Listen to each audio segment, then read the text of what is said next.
चलिए अभी से देखते हैं मैकेनिज्म्स। मैकेनिज्म देखेंगे कि सब्स्टिट्यूशन रिएक्शंस का without breaking metal ligand bond का। ठीक, जब मैं यहाँ पे इसका जो मैकेनिज्म होती है एक तरह का प्रोटोनेशन के रूप में होती है, प्रोटोनेशन रिएक्शंस है।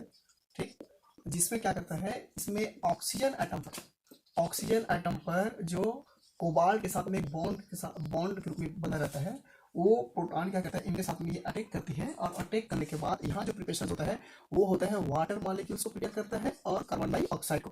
देन इनके साथ साथ इनके जो कॉम्प्लेक्सेस के जो प्रिपरेशन होती है वो एक तरह का जो क्या बताइए एक्वा कॉम्प्लेक्सेस का प्रिपरेशन करता है। इससे पहले एक्वा कॉम्प्लेक्सेस के प्रिपरेशन करने से पहले इसमें इसमें क्या होता है आपका हाइड्रोक्सो कॉम्प्लेक्सेस का प्रिपरेशन होती है।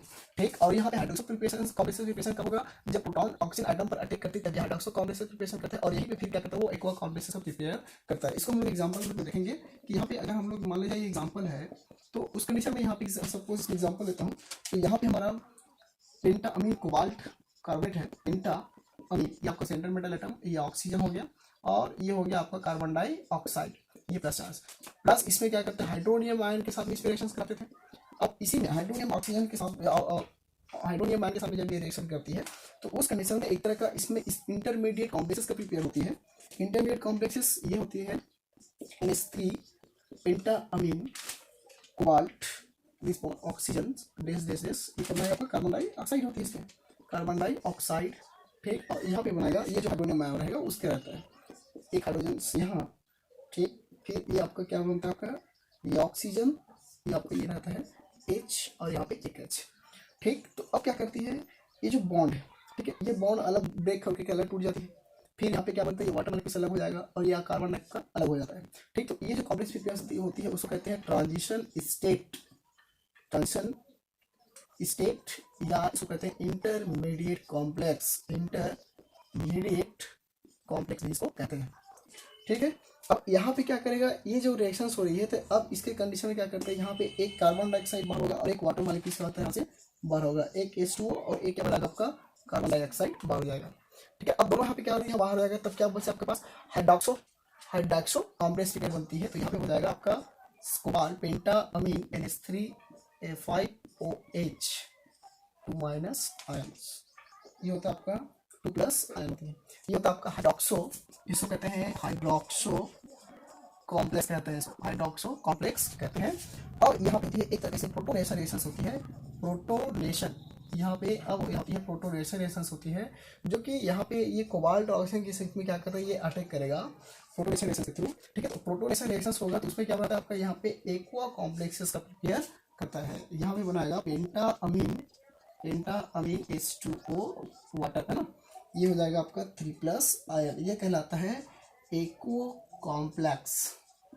ये टोटल मैग्नीशियम रिएक्शंस होती है किसके होते हैं substitution reactions without metal ligand bond है ना। देखिए यहाँ पे मैंने ये लिखा तो ये जो कंडीशन में हमारा जब ये हाइड्रोनियम आयंस यहाँ पे क्या करता है वो अटैक करता है तो उस कंडीशन में यहाँ पे क्या प्रिपेयर होता है एक तरह का इंटरमीडिएट कॉम्प्लेक्स फॉर्मेशन करती है जो कि कोबाल्ट और हमारा ऑक्सीजन के बीच में कोई तरह के बॉन्ड का ब्रेक नहीं होता, चाहे यहाँ पे देख लीजिए चाहे यहाँ पे देख लीजिए। ठीक, तो इसीलिए इस तरह का जो कॉम्प्लेक्स प्रिपरेशन होती है तो हमारा क्या होता है ये तो कार्बोनेटो कॉम्प्लेक्स हुआ, कार्बोनेटो कॉम्प्लेक्स कहते हैं इसको। ठीक, अब ये कार्बोनेटो कॉम्प्लेक्स हुआ और ये क्या कहलाता है हाइड्रोनियम आयन। अब इसी हाइड्रोनियम आयंस में जब हम लोग इसका इंटरमीडिएट कॉम्प्लेक्स प्रिपरेशन होती है तो उस कंडीशन में एक वाटर मॉलिक्यूल्स और एक कार्बन डाइऑक्साइड बाहर हो जाती है जिसे हमारा क्या होती है इसमें हाइड्रोक्सो कॉम्प्लेक्स प्रिपरेशन होती है। अब इसी हाइड्रोक्सो कॉम्प्लेक्स प्रिपरेशन में आपका प्रोटोनेशन रिएक्शन होती है जिससे क्या होता है आपका एक्वा कॉम्प्लेक्स का प्रिपरेशन होता है।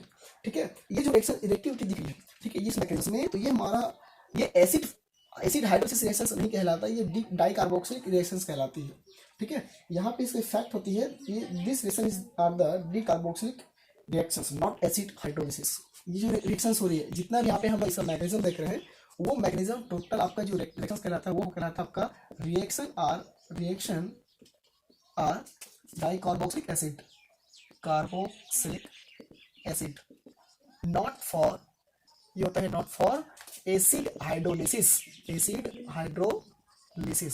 अभी हम लोग कुछ दिन पहले इसमें देखे थे कि substitution reaction of octet complexes में इसमें सीरीज पे जब सब्स्टिट्यूशन रिएक्शन होती है ऑक्टेट कॉम्प्लेक्स में तो उस कंडीशन में दो तरह का इसमें सब्स्टिट्यूशन रिएक्शन होता था, एक होता था एसिड हाइड्रोलिसिस, दूसरा होता था बेस हाइड्रोलिसिस। जब हमारा ये कॉम्प्लेक्स प्रिपरेशन हुआ है तो ये हमारा ये नहीं हुआ कि हमारा ये एसिड हाइड्रोलिसिस होगा, ये क्या होगा आपका ये टोटली हमारा क्या कहलाता है आपका ये डाई कार्बोक्सिलिक एसिड रिएक्शंस कहलाती है, ना कि ये आपका एसिड हाइड्रोलिसिस कहलाती है।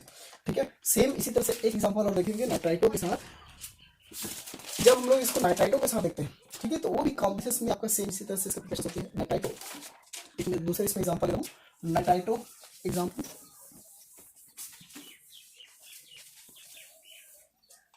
दूसरा एग्जांपल लेता हूँ इसी में मैं इसको नाइट्राइटो एग्जांपल के रूप में ले रहा हूँ।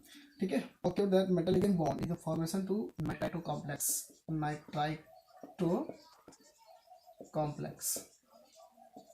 ठीक, इसमें आपका ये आपका कोबाल्ट हो गया, पेंटामीन कोबाल्ट एक्वा या एक्वा कॉम्प्लेक्सेस जिसको हम लोग बोले थे ना, ये आपका एक्वा कॉम्प्लेक्सेस बेस 3+ आयन। ठीक है, इसमें हम लोग नाइट्राइट को अगर यहाँ पे रिएक्टिविटी कराते हैं तो उस कंडीशन में यहाँ पे आपका नाइट्राइटो कॉम्प्लेक्सेस का फॉर्मेशन होता है।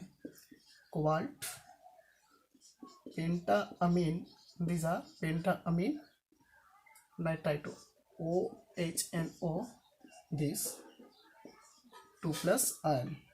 ठीक है, प्लस H2 क्या था आपका, ये बाहर जाता है। तो ये भी जो रिएक्शन दिख रहे हैं, है ना, ये भी रिएक्शन हमारा substitution reaction of the without metal ligand bond के रूप में इसको भी कहते हैं, जो कि आपका ये आपका एक्वा कॉम्प्लेक्सेस के थ्रू, ये आपका एक्वा कॉम्प्लेक्सेस होती है।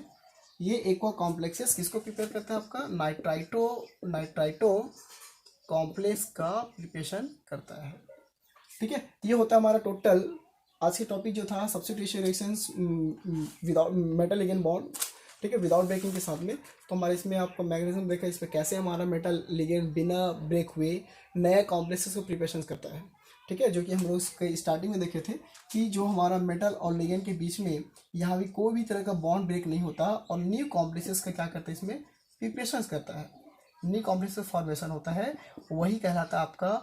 और ये जो रिएक्टिविटी होती है कैसा होता है, आपका सब्स्टिट्यूशन रिएक्शन हो रही है, इस कारण इसको कहते हैं substitution reaction of the without metal ligand bond कहते हैं।